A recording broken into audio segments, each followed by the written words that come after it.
and at this media day and preparing for a big fight at the T-Mobile. So I'm curious, are you feeling the UFC is getting behind you a lot more now? You headlined the pay-per-view at the end of the year, your co-main event of IFW, you headlined in Rio.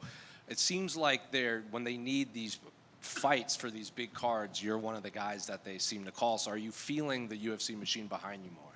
I really appreciate everything UFC do it for me, for my family. I love to fight in this octagon. That's always I feel like that's a huge opportunity. I fight in the best octagon ever in the world. 1,000 people watch me, millions people watch me from TV. I love it, man. I really appreciate, and that's so cool. I'm fighting all my life, brother. My first fight, I have 17, and now 35, still fighting in high level. Show all the world my skills. That's why I'm start to fight. I want to show everybody my art. That's so crazy because I'm not like a huge fan of the social media and everything, but I love to people watching me fight. That's what I do. When I go to the octagon, that's when you see the cannibal, the Pantoja. But when I'm not the octagon, I'm a regular man, regular guy. But the opportunity to go to the octagon and feel freedom, that's what I like to say. When I go to the octagon, UFC, I feel freedom. I can do whatever I want to kill my opponent. That's why I go to the UFC. That's why people pay me. People pay me to see what I can do to finish my opponent. I love that situation. I don't know if you have another sport like that. You need to use all your skills to beat your opponent. And feel freedom to do that. That's why people love UFC MMA. You've been doing this for a long time. Media and fans, they like to attach a storyline to these fights, and everyone keeps pointing to, your fight against him on The Ultimate Fighter. And Kai was in here, and he's like, that was 9 years ago. I didn't know how to cut weight then. I'm in a different camp now. But he did admit, when we fought, you were the number one seed. He always kind of assumed you would be fighting for the title in the future. When you fought Kai all those years ago, did you see him making it all the way to the UFC title fight? He's so good. He have this crazy power in his hand. He can knock out all the humans in the universal, and that's a special gift he have. God give to him a special gift, give you a lot of power in his hands. He have a very good takedown defense, and high level fighter. I like to say I have the opportunity to fight with the best fighters of the world. I fight with a real Mexican Moreno. I fight with a Brandon Rival. I fight with a guy from Australia. Now I fight with a Japanese samurai, and now I have a Maori warrior. That's super cool, brother. I have this opportunity to fight with someone so far from Brazil. And I really appreciate that. And you have that in my division. You have all the countries. That's the real championship world. You have all the countries in my division. If you see the top 10, you don't see like a 2-3 countries of the same place. You have a guy from Africa, you have a guy from Asia, you have a guy from Brazil, America do Norte. I really appreciate everything, man. Is it true you guys were messaging each other to figure this fight out? After I fight with Sakura, he sent me a message on Instagram, and he say, I'm the next, yeah, Pantoja. And I say, I hope so, brother. KaraFrance is a real good guy, he's super humble. It's like, and I say to him, he look more dangerous right now because he have a family. When I fight with him the first time, he don't have family, he don't have kids. And right now he have a kids, he have a family. And that's making him more dangerous, and I know that because I have my family to fight. I have my family to feed, and that's good advice for myself, I know when the octagon's locked, KaraFrance don't fight for just him anymore, he fight for his family. And then just last one for me. What do you make of, I know you're not looking past Kai, but there's like the flyweight division is kind of on fire right now. Like Kyoji's coming back. Brandon just had the big win. Josh Van is fighting on back-to-back pay-per-views. So what do you just make of your division and what lies ahead of you after Saturday? I'm super excited with that. People say, hey, you need to move on to bantamweight. No way, man. We have so entertainment fights here. Josh Van, that's crazy. I say the guy is like he grabbed the gold ticket from the Willy Wonka fabric, he had the ticket, man. That's super crazy. If he passed for a rival, he's the next on the line, and of course you have Kyoji, you have some good names. Manel Cap's there. I feel bad to Manel Cap. All the time he close to the belt, something happened, I know he's a very good fighter. He has a lot of skills. I hope fight with him in the future because he's good. I want to fight with the best guys of the world. That's why what I like it. And that's it, man. Flyweight. And that last year, 2024, I think it's the best year for flyweight. And people start to appreciate much more that division. Now you can say 10 names, 50 names from the flyweight division. And that's so nice. I'm the champ of that, and I can appreciate all that. All the fights I see from my division, guys call my name, and I give the hope for everybody because I don't like to look cocky and say that, but I'm clean my division, man. I fight with everybody before they get the belt.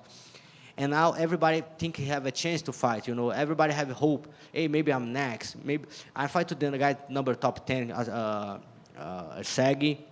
The guys bring me a Sakura. Now you have KaraFrance. Now Josh Van coming, Kyoji Riguchi. That's super nice. Thank you. Alex, over here. You mentioned how there's more fights for you at flyweight, but it seems like a lot of fans do want to see the fight with you and Morab at some point. Have you noticed that as well from your fans, that they do want to see you move up and challenge for the bantamweight title? Maybe create a BMF for light guys, I don't know, man. I have a huge respect to Morab. When O'Malley say he stopped to smoking, stopped to do a lot of crazy things to fight with Morab, man, doesn't matter, man. Morab is a warrior, man. He passed through for everything, like myself, and I have a huge respect about that. I think never O'Malley can beat Morab, and that's so crazy. He thinks he can make difference, and Morab make difference. He submission him, But of course, I want to fight with the best fights of the world. If I have opportunity to fight with Morab, of course I'm accept, But it's not something I really look for, I have my division. I'm super excited with that division, A couple names, new names coming. Josh Van is a nice surprise to everybody. He fights so good. He make a very good fight with the Bruno Bulldog. And maybe he's a next challenger for me. Yeah, and just quickly, thinking about Morab and a potential matchup with the two of you, how do you feel like your style matches up against his, especially with your cardio? You've gone 5 rounds a number of times. How fun of a matchup would that be? I'm learning a lot, I'm learning a lot with my losses. And then that's making me a better fighter right now, And I think if Morab try to maybe take me down, I can get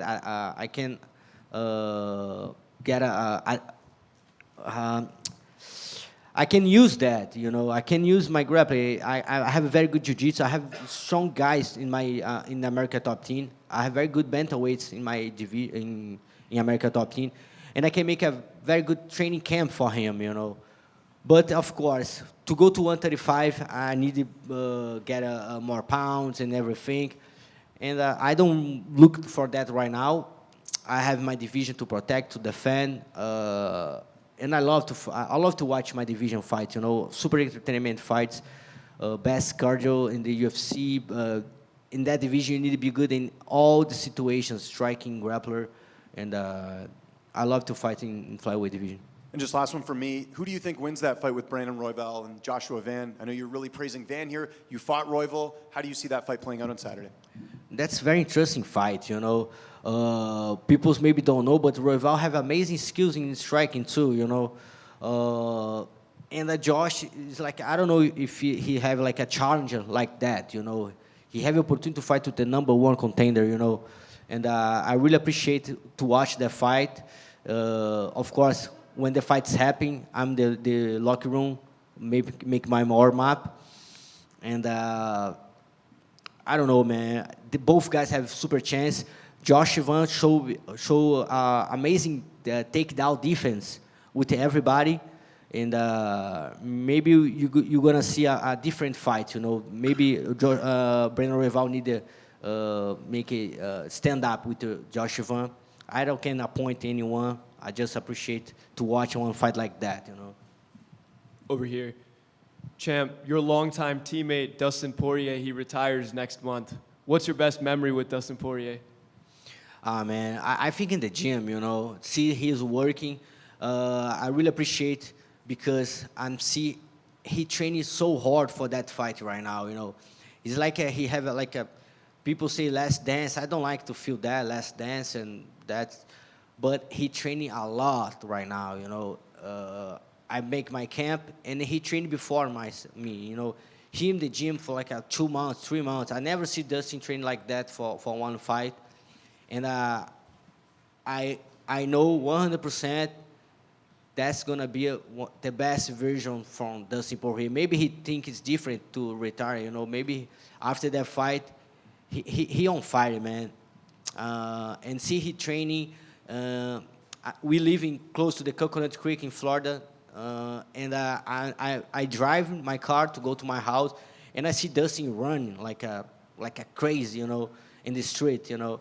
And I appreciate have teammates like him in my gym.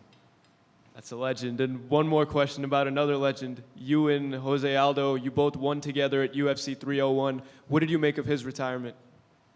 Man, what I can say is like after he retired, I see he posts on Instagram, he go play soccer, go do it wherever he want.